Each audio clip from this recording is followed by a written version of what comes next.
Good to see you. Congratulations. Thank you. I thought, there's sort of an irony and a nice connection here. The fact that while Ryan was sort of working on Fruitville Station with you, he comes together with Stallone to do this. And of Yeah. course, working with Ryan in this project, how different from that previous one?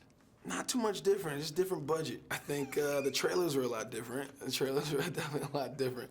But honestly, Ryan, me and Ryan talked about this before we even shot Fruitville Station. So to kind of see that coming to fruition so fast was pretty incredible, and to watch him grow. And to grow with him, we grew together from project to project. So our connection and our communication was very shorthand, and it paid off. Yeah, it sure did. Sure did. It really paid off. Obviously, you're a guy that's always been in shape, but I assume a little extra training here? Extra training, yes, definitely. Strip down the diet. I think that was the hardest thing for me to let go is the food, and just completely change my diet, and that really helped out a lot.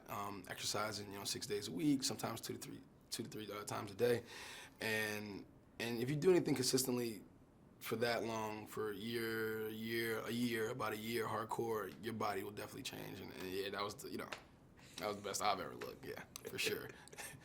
Boxing, obviously, was it part of your routine before? Was it something you followed, as just as somebody, as a fan? As a fan, no, as a kid, watching boxing matches with my dad, watching Tyson, knock cats out, and just that I remember, in Holyfield, when he bit Holyfield's ear, I remember watching that, it was crazy, but definitely a boxing fan. Never boxed growing up, mixed martial arts, but.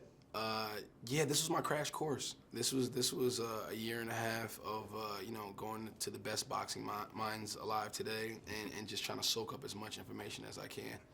Well, and you had, as you mentioned, real boxers in this, Exactly. real gyms, real trainers, and all of that. Any injuries for you? No real injuries, only, soreness like I would never believe. My body broke down after we finished shooting the fighting scenes. I had to, I was on bed rest for a couple days, which was incredible. It was literally physically couldn't do anything. And it was so crazy because, a couple hours before, we're boxing. Full-on boxing is crazy what your mind can kind of push your body to the limits, even though your body kind of gave out. But once you accomplish something, it was just like, okay, I can shut down now. And then literally that's what happened. Well, you pulled it off beautifully, you really Thanks, did. Stallone, Yeah. you got to talk. You had some incredible scenes with him. That locker room scene, I think, is going to live with people for a long time, and plus a lot of others. Talk about working with Sly and what that experience was like for you. It was, one of, as far as experiences go, it's up there. He's such a talented actor, and he gives so much to you in a scene, and he gives you what you need to kind of respond and to do your thing, and just to watch Sly transform into Rocky is a performance all its own, to see him kind of become him, and yeah, it was very humbling. The themes, there's so many themes in the Rocky It's a lot. movies, obviously, but one, of course, is that your character, of course, is key to this, is proving to make it on your own terms, not because of who your dad is or who your background is.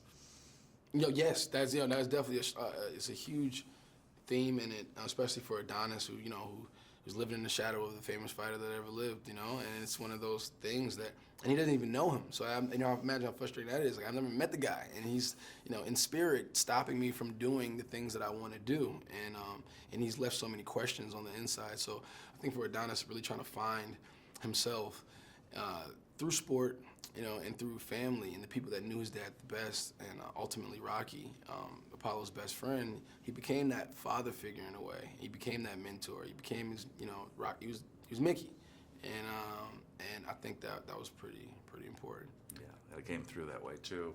I love so many of the scenes with you and Tessa, and that whole relationship between Adonis and Bianca is a wonderful part of this movie, and I'm sure obviously it was something you enjoyed doing very much. Yeah, for sure. She's such a great actress, and we have a lot of fun, and that's the thing. If you can go to work and it doesn't feel like work, and you're having a good time, sometimes you just find those magic moments, and we definitely connected. And she's such a strong actress, and I think there's nobody else that could have played this role, of a girl from Philly, very independent, very focused on her goals, very focused on making it, and not letting anything stop her. So to kind of have these two people who have similar mind states to try to fall in love together is interesting to watch. Exactly. Of course, I have to ask you, do you own, I thought I saw, were you wearing some Air Jordans in this movie? Oh, yeah. Definitely had Jordans on pretty much the whole time. Besides, like, a lot of the training stuff, I want to say I had retros on the entire time. Yep. Have you met Michael? I haven't met him yet, which is crazy. I mean, I always kind of wanted to meet him because think about it. I've known about this guy for my entire life. He just found out of me probably, however long ago. You know what I'm saying? So it's something else. I always wanted to meet him on the level. I never wanted to be come up to Mike like a fan. And he was like, all right, kid, what's up? Whatever it would be. I always wanted to be like a mutual, like, what's up? What's going on? Respect. Well, you really are on the same level. Let me tell you, coming from Chicago, I can tell you that.